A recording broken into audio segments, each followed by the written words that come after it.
Hi stats class, here is yet another video for you to explain what we're doing in the next unit on this, not unit, next little section. Today we're going to be covering inference for means again, but this time instead of a confidence interval, you're going to be looking at a hypothesis test, very similar to what we did for proportions. Before we do that though, I want to show you a few quick things. The first of which is some math in the wild. I saw this on Twitter the other day and it kind of made Twitter explode. So draft report prepared by Johns Hopkins researchers for the CDC show 2,000 deaths by June 1st. White House does not agree. A cubic model prepared by White House economic advisor Ken Hassett and team predicts deaths essentially drop by May 15th. You may be wondering what a cubic model is. I bet you can guess. You might also be wondering why we never covered it in stats class, and there is a good reason for this. If you know who Nate Silver is, he is a statistician that, he does a lot of like predicting for political campaigns and stuff like that. He wrote, he bets that the cubic model is literally just a microscopic Excel trend line with a third-degree cubic polynomial. When you look at that, what he got when he did this is very similar to the results that the White House is reporting out on. And I would hope by this point in stats, you've figured out why this is not a great model.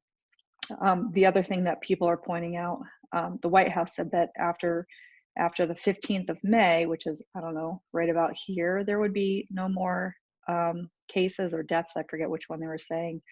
But a lot of people are pointing out, in fact, that maybe by like the 19th or the 24th, people are going to start coming back to life because the model goes very negative. So very bad examples of extrapolation, fitting models that don't actually fit your data, and not really checking out your assumptions and conditions properly. So there's that.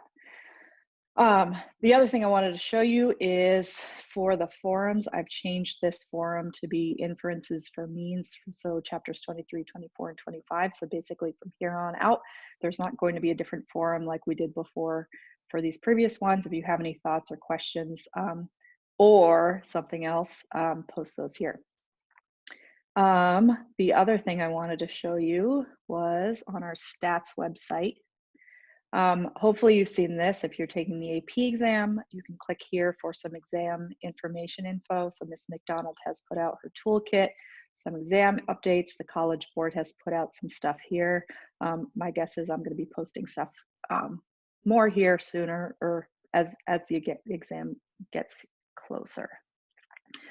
The other thing that hopefully you know about by now is this cheat sheet and exam tips. I don't know if this was up here last time, but I've been compiling some exam tips for all the different parts that we've covered this year. So these are just general great ideas to read through before you're taking the AP exam, and has some general like pitfalls. There's also some stuff that I weeded out from last year's exam tips that really don't make any sense now, like studying with a partner. Maybe not this year.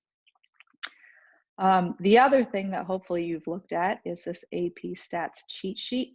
I know a few of you were looking at it the other day. So this is all of the stuff that we would do for proportions on the first page, all of the stuff that we're doing for means on the second page. So in 23.1, you did one sample T intervals.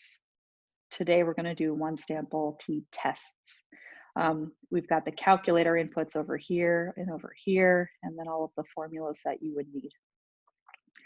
All right, so today, what you are going to work on, like I said, is inference for means, and we're going to do a hypothesis test. So if you go to part 6, 23.2, you can see what the learning targets are. They're very similar for what they were for a confidence interval. If you want to see that Twitter thing again, it's linked right here. If you want to do some practice for confidence intervals, there will be this that you can do. I'm going to have a filled out version of this in the notes if you want to check your answers. Here's today's worksheet. And then if you wanted to post any questions that you had, or the other fun thing is poems. I found these, I found this poem. I wrote you this poem about hypothesis tests because people were tending to get confused about doing the right math, coming up with the wrong conclusions. All right, so today we're going to do this one together. Feel free to follow along, do it on your own, and then check your answers, whatever you want. But I'm going to go through this and show you how to do it. Let me pull it up. Mm-hmm.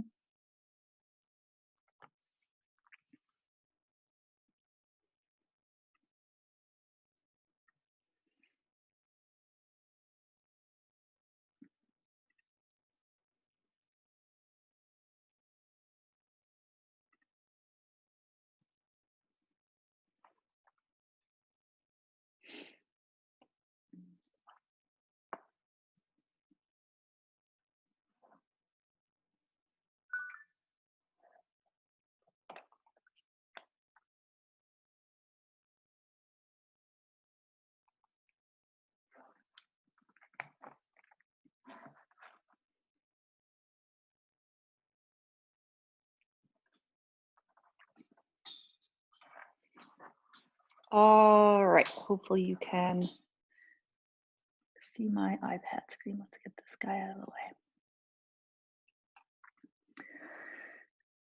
All right, so let's go with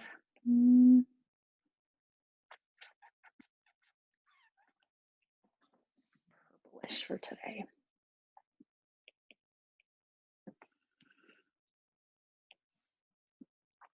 So we're back onto the point. This is something that I've been thinking about for a while, and now I've finally had time to go and collect some data about it. So I think their songs are really old, and it drives me nuts. I feel like they've been playing songs since when I was in high school, which was kind of a while ago, and it seems like there's more good songs out now. Anywho, so we're going to test today with a hypothesis test to see whether or not we believe that the vast majority of the songs that they play on the point are really over a decade or not. So we're using the same data set as before. We are still using the same mean, same standard deviation of when you did your confidence intervals, but this time we're going to look at it through the lens of a hypothesis test. So the main difference with a hypothesis test is that we're actually testing a claim here. And the claim that we're testing here is, are the songs older than 10 years or not? With a confidence interval, we didn't have a claim that we were specifically testing. We were just trying to get an estimate of the range of what the true values might be. So just like proportions, a lot of this is going to be very similar. The real difference is that some of the notation is a little bit different, and then the formulas are going to be very different. So for this, we're still going to have our null hypothesis and our alternative hypothesis. For proportions, we used P. For means, we're going to use the parameter that we use for means instead, and that is mu. And sometimes with these, I find it easier to write the alternative hypothesis first, not equal to, and then figure out what the null hypothesis is. So I'm making the claim that I believe that really the songs are greater than 10 years old. Making my null hypothesis, the mean is equal to 10 years. And I did not update this, but I will on your sheet identify the parameters. You can just say parameters. So the mean that we got from the sample was X bar is equal to 16.29 years with a standard deviation of 17.20 years. And so we've got to define what our mu is referring to. So mu in this case refers to the mean age of all songs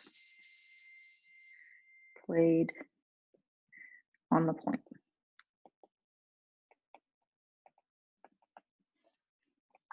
And for this, we are doing anyone remember? It's a one sample hypothesis test.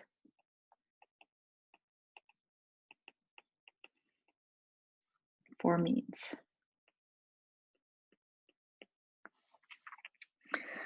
So just like with the confidence interval, you have to go and check all of your conditions. So random samples, we can say, yes, the songs were selected randomly. Songs.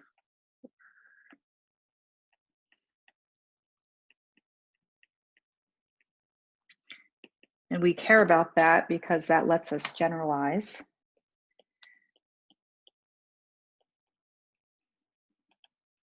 The results.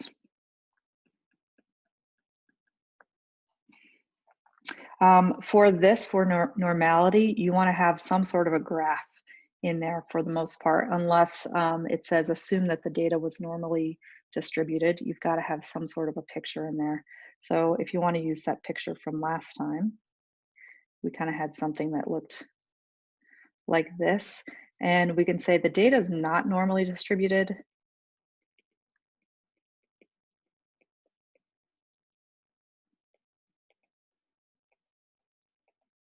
However, the sample size was really big. So we can continue.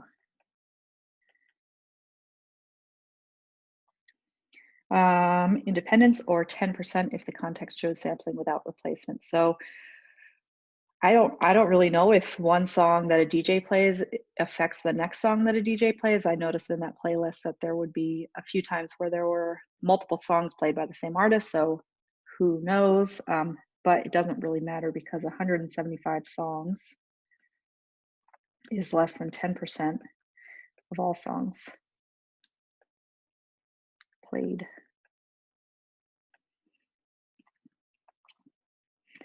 All right, for the picture of the sampling distribution, we are making the claim that the sampling distribution would be normally distributed. Our null hypothesis is that the songs are 10 years old. And the value that we got from the sample was that the mean age was 16.29 years old. And what we're interested in trying to find out is what percentage, just by chance, of the songs would be 16.29 years or older, given the fact that we believe the underlying population of the songs is 10 years old. Our test statistic for this, this one is going to be very different than the proportion one. For this, we first have to identify what our degrees of freedom are. So remember that is just the n minus 1.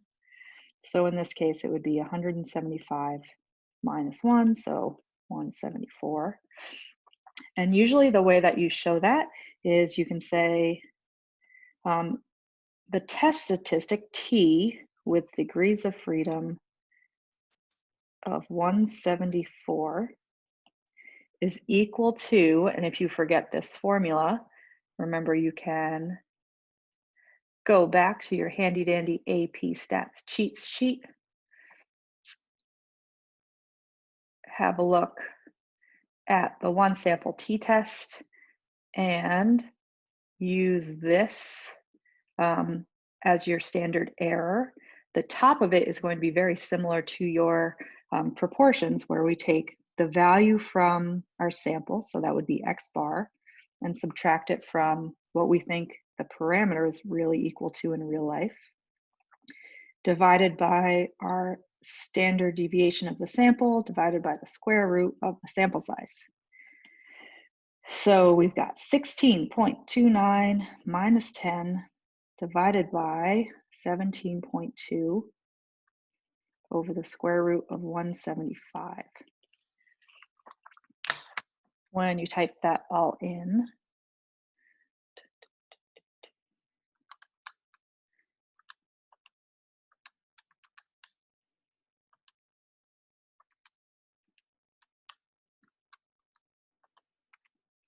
you get 4.83.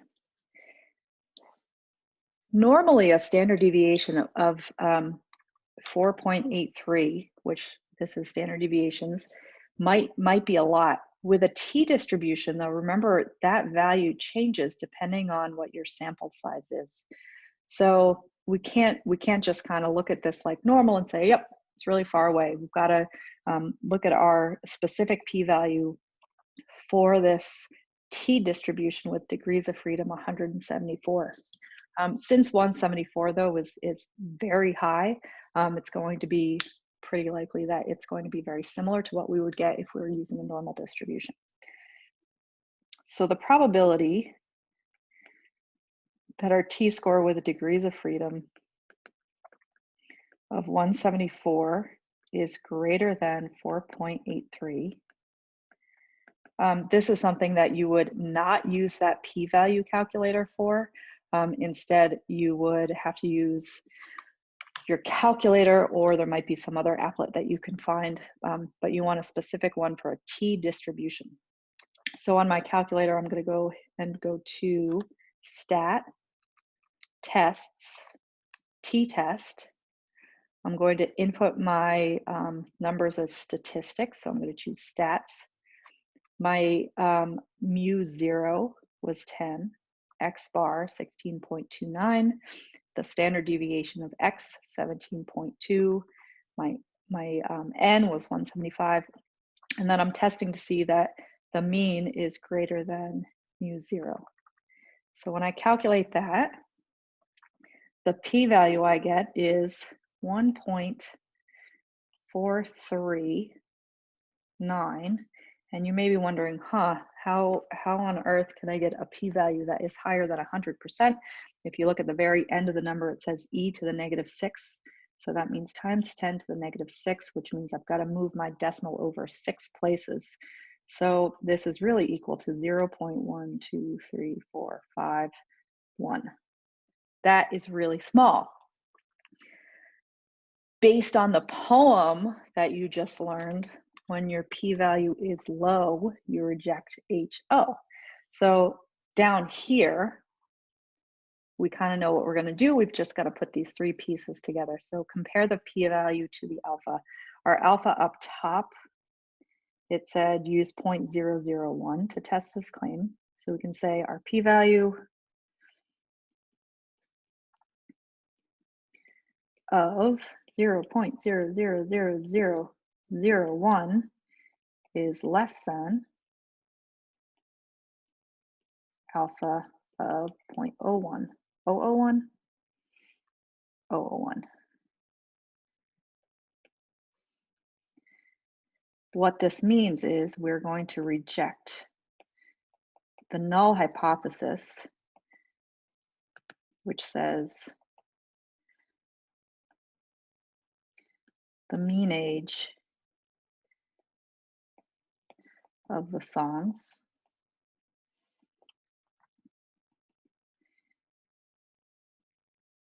is 10 years old. There is strong evidence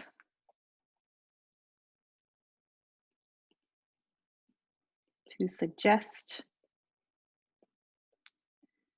the mean age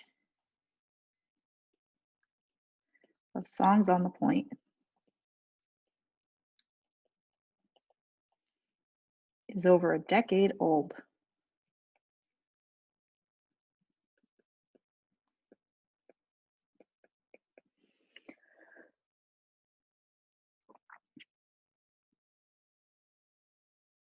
Great. So I'll fill out the big ideas and I will do the check your understanding, and you can see those in the class notes. Your homework is going to be to do a confidence interval and a hypothesis test for the same set of data.